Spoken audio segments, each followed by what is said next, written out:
Hi friends, आज हम लोग देखेंगे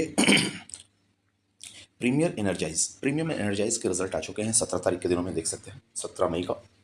और इसका हम लोग Q4 के क्वार्टरली रिजल्ट का एनालिसिस करेंगे, थोड़ा सा इसका बिजनेस मॉडल की बात करेंगे। तो सबसे पहले हम इसमें देखेंगे Q4 क्वार्टरली रिजल्ट कैसे आए हैं, और रिजल्ट के अकॉर्डिंग ये बहुत अच्छे लग रहे हैं।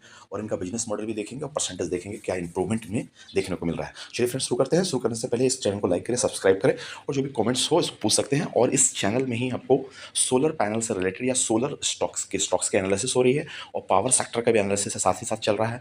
तो इसमें जिस तरह के स्टॉक आपके पास में है उस तरह से कमेंट करके पूछ सकते हैं। चलिए फ्रेंड्स, शुरू करते हैं। तो हम लोग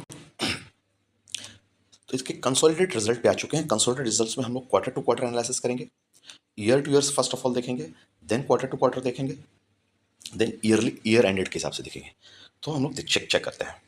सबसे पहले इनका revenue from the operation and revenue from the others देखेंगे, टोटल रेवेन्यू देखेंगे।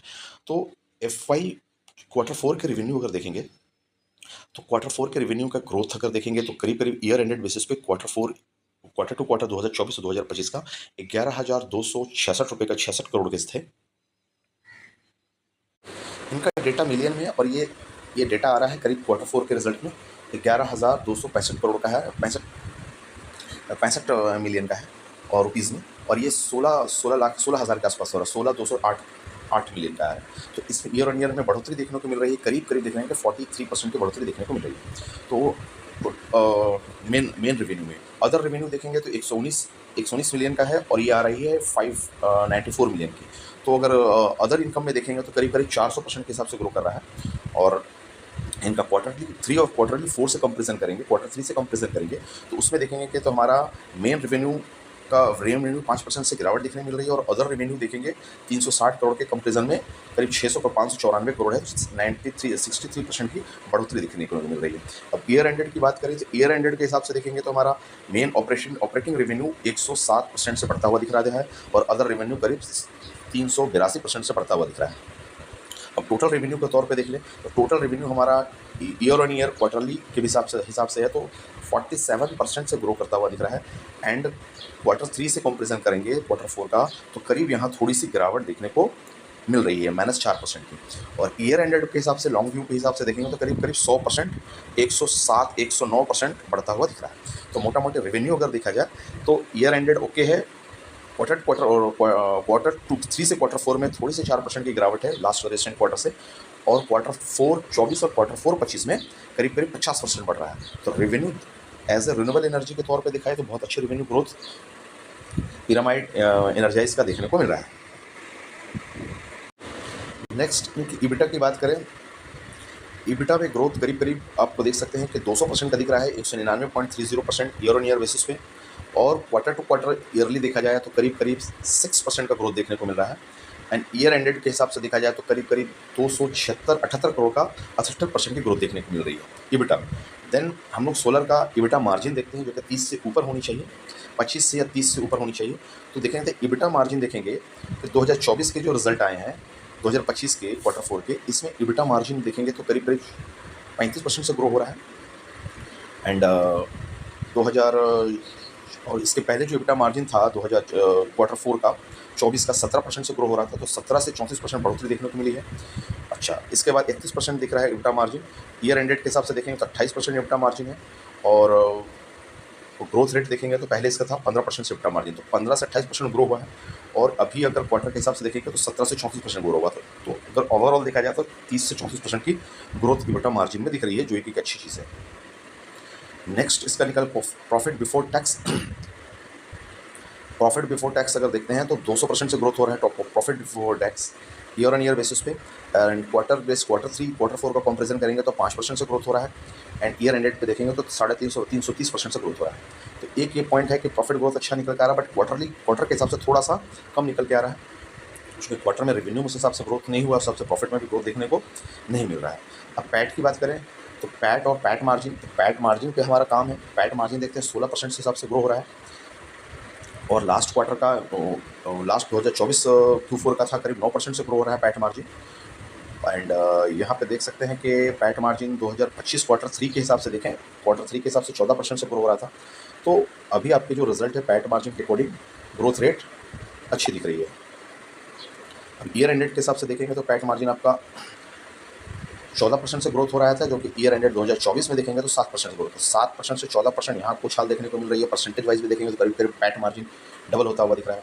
एंड यहाँ भी देखेंगे तो क्वार्टरली बेसिस पे देखेंगे, क्वार्टर 4 का 24 और क्वार्टर 4 25 का तो 9% से 16% ग्रोथ हो रहा है, तो करीब करीब 9 दूनी 18 80% के हिसाब से ग्रोथ हो रहा है पैट मार्जिन, और पैट मार्जिन हमको 16% मिल रही है। एंड क्वार्टर 3 के हिसाब से देखेंगे और 14% से ग्रोथ हो रहा था। एंड क्वार्टर 3 को अगर कंबाइंड करेंगे क्वार्टर 4 से 24 का और 25 से, तो 15%, तो यहाँ बहुत मामूली बढ़ोतरी देखने को मिले। तो हमने देखा कि क्वार्टर 2 क्वार्टर 3 से 4 का जो रिजल्ट है थोड़ा सा स्लाइटली बेटर है या थोड़ा दबाव में है, बट ईयर बेसिस पे देखेंगे तो एक अच्छी तेजी देखने को मिल रही है। एंड ईयर एंडेड बेसिस पे भी देखेंगे तो करीब करीब तेजी अच्छी देखने को मिल रही है। कंसोलिडेटेड बैलेंस शीट का कैश फ्लो स्टेटमेंट देख सकते हैं। 2024 के कैश फ्लो हिसाब से देखेंगे तो टोटल लाइबिलिटी 2024 के जहाँ पर 35,000 मिलियन की थी, जो कि अभी बढ़ करके 68,414 मिलियन की हो चुकी है। तो करीब करीब 35 से 68, मोटा मोटी बोले तो 80 से 90% का ग्रोथ देखने को मिल रहा है। आपका लाइबिलिटी बढ़ी है, उस हिसाब से एसेट भी उसी हिसाब से ग्रोथ हुआ है कि 35,541 मिलियन का था, जो कि 68,414 मिलियन हो गया है। तो उस हिसाब से हमारा एसेट भी ग्रो हुआ है। तो एसेट में आपको देखने वाली बात क्या है, देखने है इसमें करंट एसेट देखना है एसेट में, और करंट लाइबिलिटी देखनी है। तो हमारा करंट एसेट ऑलवेज बड़ा होना चाहिए। तो करंट एसेट हमारा करीब करीब करीब देखेंगे अभी के पोजीशन में 52,339 मिलियन का था, जो कि, और करंट लाइबिलिटी देखेंगे तो 27,838 है। तो 52 और 38 करीब करीब बोल सकते हैं, 27 के मतलब 80 to 90% मोर देन ज़्यादा है। तो करंट लाइबिलिटी हमारी कम है, करंट एसेट ज़्यादा है, तो वहाँ पे एक कंफर्ट जोन पे है हम लोग। अच्छा, पिछले बार हमारा करंट लाइबिलिटी कितनी थी, करीब 18,859 मिलियन की थी, जो कि बढ़ कर करके 27,000 हुई है। और अभी के हमारा हिसाब से करंट एसेट किस हिसाब से ग्रो हुआ है, तो देख सकते हैं करंट एसेट हमारा 21,000 का था, जो कि करंट एसेट हमारा 52,000 हो गया है। तो एसेट अगर बोले तो 100% से ऊपर ग्रो हुआ है, और लाइबिलिटी हमारी थोड़ी सी कम दर से ग्रो हुई है। तो हमारा एक बैलेंस शीट के अंतर्गत ये एक अच्छी चीज़ है कि एसेट करंट लाइबिलिटी है, तो करंट देनदारी हमारी कम निकल करके आ रही है as comparison to current asset.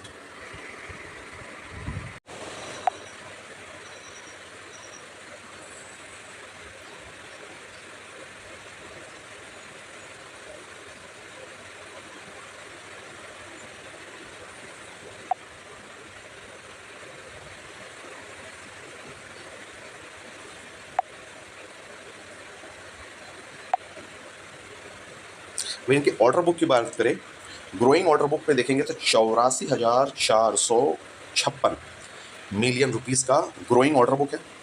And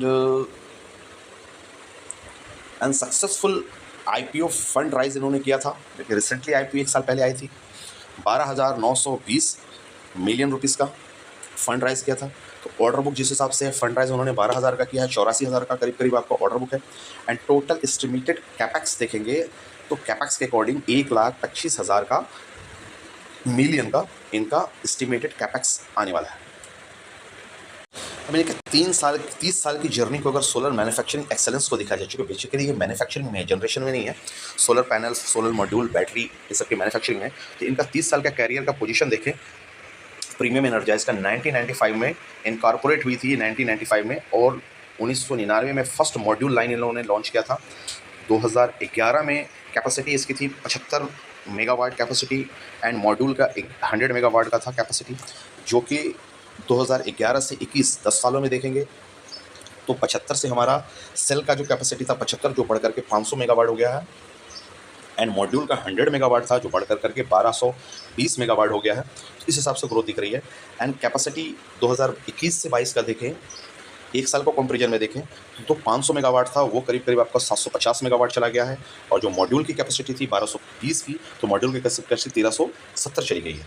अब इनका 2023 के रिसेंट में देखें, जब इन्होंने यानी जस्ट ये आईपीओ से पैसा इन्होंने उठाया है, करीब करीब 2024 में उठाया है। तो 2024 में जब आईपीओ से इन्होंने करीब करीब 12.9 बिलियन रुपीज़ उठाया है, फ्रेश कैपिटल उठाया है मार्केट से।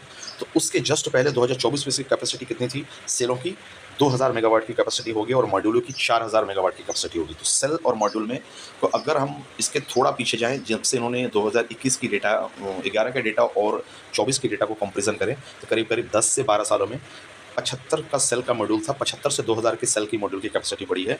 तो करीब करीब हम बोल सकते हैं कि 100 भी करते हैं तो करीब करीब 200 गुना से ऊपर बढ़ोतरी हुई है। और मॉड्यूल में 100 मेगावाट था जो 4000 गया है। तो अगर देख सकते हैं तो 100 मेगावाट है, 4000 गया, तो मतलब 40 गुना से ऊपर 10 सालों में इनकी कैपेसिटी बढ़ी है। तो ओवरऑल कंटेंट्स में और काम के हिसाब से एक अच्छा कॉम्पिटिटर और कंटेंडर लग रहा है मॉड्यूल के मामला में, मैन्युफैक्चरिंग के मामला में। और सबसे बड़ा है कि डेट इनके पास में कम है और डेट का रिटर्न भी अच्छा निकाल के दे रही है। तो उस हिसाब से ही अच्छा कंटेंडर दिख रहा है। देन दूसरे पॉइंट पे बात करें, leading Indian manufacturing cell and module. तो Indian manufacturing cell and module का पोजीशन देखिए कि सेल और मॉड्यूल में क्या क्या निकल करके आ रहा है। बहुत सारी वैरायटी ऑफ प्रोडक्ट इसमें देखने को मिल सकती है। देन नेक्स्ट पॉइंट, इनका नेक्स्ट टारगेट क्या है।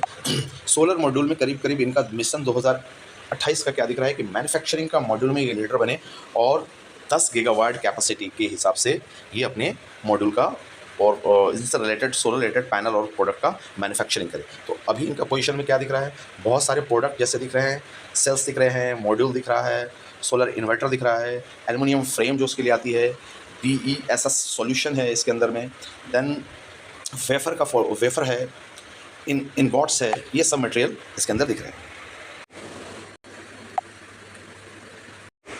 इनके रेवेन्यू मिक्स की अगर बात करें, revenue mix from the geography के हिसाब से कहाँ आ रहा है, तो 2024 में देखिएगा डोमेस्टिक पेनिट्रेशन का करीब करीब 90% था, जो 94% था, 4% आपका इंडिया के बाहर का ग्रोथ था।